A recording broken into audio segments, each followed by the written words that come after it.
Hey there, everyone. Welcome to Monday and Monday Expert Series. One of our great experts we bring is Rylas Dana, a state attorney, an all-around good guy, licensed in California and Arizona. Is that right? That's right. Yep. Very cool. Well, So good news is, Rylas, over the weekend, I asked all of my followers, which are almost 20,000 strong now, to leave questions for our experts, and you got one this morning. So I'm going to read it. It came from Jessica, and we're just going to talk about it. You cool with that? yeah, sounds good. Awesome, man. So thank you again. So we're going to cut out, just the hey, thank you stuff. So here it is. I would really like to learn more about trusts and ways to set up real estate for charitable and sustainable giving. Thank you very much for your expert series. So, Dana, you are my attorney on the series, especially estate attorney. So let's talk about trusts. Let's try to make some assumptions up front, because again, we could take this lots of different directions. What are the first things that come to mind when you hear that question? Yeah. So, well, thanks, Jessica. It's cool to have followers. I'm glad people are leaving comments and asking their questions. So that's great. Yeah. Other people that have specific questions, we would love to hear it. It's a little difficult because as an attorney, I always I hear a question and then I have like three more questions. So, but Yeah, but let's break it down. First, let's talk about trust. Yep. Go ahead. So we'll talk about trust, and then we'll talk about the charitable aspect of it. So that's what she said. She wanted to learn more about trust, and then about charitable giving for real estate. Let me give you some. Again, it's hard. I understand you're an attorney. Your brain works at different speeds than the average person. So let me add some layers to this, so maybe it helps you. So I'm going to assume Jessica either has or will have property soon. And one of her visions for said property when she passes, because that's the end for all of us, is she would like it to go to some charity. We could make an assumption about, let's just assume it's a house. Let's just put that on it. Let's assume it's a rental house. So it does have income.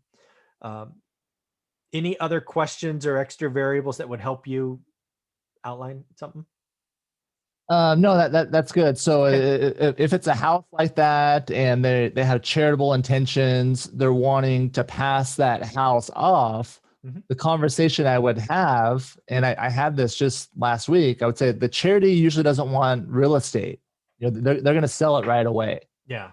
This place is this place special to you?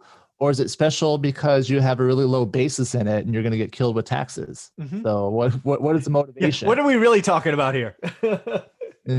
Yeah. So again, that's part of the questions I'd be asking. So if part of their estate is real estate and they have charitable intentions.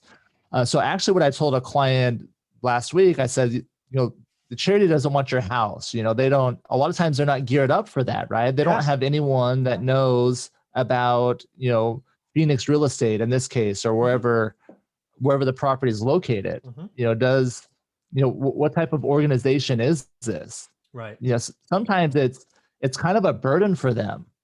They're like, what do I do with this? They're like, we're a pet shelter. Right. We help dogs. We're passionate about this cause. We don't know how to deal with this property. Okay. So let's take it back to the trust angle. Okay. So a trust is a good way to avoid probate, avoid the court process. So it does make it easier for charities. Mm-hmm. So estate planning, I always go back to that. It may be repetitive, but that's my niche. That's what I do. Is we want to avoid probate.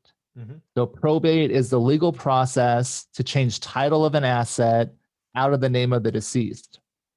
So if you set up a trust, so a trust is a legal document, 3 parties to a trust. You got the person that makes it, we call it the trustor. The person that manages is the trustee, and who benefits, the beneficiary. Mm-hmm. So if we're talking of naming the charity as the beneficiary, we probably want to make someone else to be in charge. Okay. Because again, charities aren't suited up for this. Okay. I've had it where people have named charities as the beneficiary and also as the executor of the estate, the person in charge. Okay.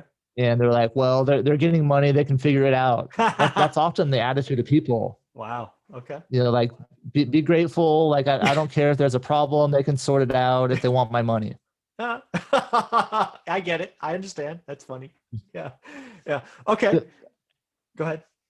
And this is kind of like the realistic world that I have to break it to people. It's like, yeah, you want this house to go to the charity, but in reality, like the proceeds will go there after legal fees, court fees, attorney fees, all of those different things. So, going back to what is the goal? Yeah, it's the net, right? What are you trying to do? Yeah. So that's one example, right? So if the answer is, hey, we'll just use numbers because it's always once you have numbers, right? The house is worth 200 grand. They owe nothing on it. Their basis is, zero because it's been depreciated. They're probably thinking, at least in this simple example, hey, I'm going to give the charity 200 grand. Where in reality, what you're giving them, at least in some instances, is a problem. So what they're very likely to do is, as soon as they can, is frankly, I don't know what else to call it, but they're going to fire sell it. They're going to sell it. They're going to get it off their books as fast as possible. Is that fair? Exactly. They want to keep rescuing those dogs or doing whatever they're doing, whatever the cause is that they're good at. Okay. Yeah. So that makes sense, right? So they're going to sell it for 150 after all fees. So where you think you're giving them 200 grand, they may net, I don't know, I would just making stuff up now, 130, 140, something like that. Not 200 is the idea. In that simple example. Yeah. So my conversation with my client last week was, introducing the seller financing. Again, I think it's going to be big because, if the motivation is, this is a low basis asset and, you just want to hold on to it. Now, in a lot of type of trust, you get a step up in basis still. We'll see how things shake out right after all these tax things go through. But if the motivation is tax savings from a low basis property, it might make sense. You could liquidate the property earlier and hold a note. Yep. And that way you would get maximum value for your asset. And that's something that's a little bit easier for a charity to hold on to. If they received a note. Oh, that's a good point. Yeah. That pays them money. Yeah. That's truly income, right? That's not a problem. You're basically changing an address where the check goes or the wire or whatever you want to call it. That's interesting. Right. So, okay. So while you're still alive, you sell the asset, you do seller financing, however you want to do that. Then at passing, the beneficiary of the note becomes the charity. So if you have 28 years left or 5 years or 10 years or whatever, they get that note. And that probably, in fairness, nets the charity a lot more. Yeah, that's what I was going to say, because you do the note for 200,000. Yeah, exactly. Or even 210 or 220, right? It's a note, so you can gross it up. Yeah, and then the charity, they can decide, depending what type of cause or where they're at, they can decide just to keep that monthly income. Yeah, that's a good. Or if they want to sell it at a discount, if they need more of a lump sum, they have that option too. Yeah. Oh, I love that. Very cool. So, Jessica, hopefully this gives you a little taste. It's very possible we missed, the subtleties in your question.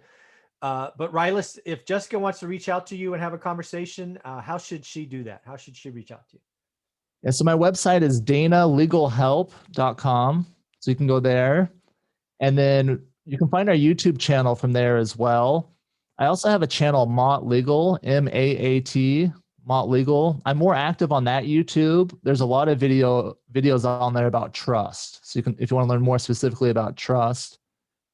Yep. Very cool. Well, folks, do us a favor. If you have questions for Rylas, Dana, about estates, trusts, things of that nature, do me a favor, leave questions below. Let's blow up Rylas and see where we can go with this. Rylas, any closing thoughts?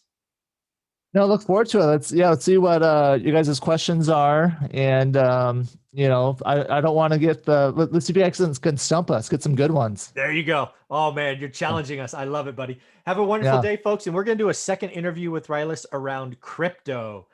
He has a particular passion there. So we're going to have that discussion next. Thanks, buddy.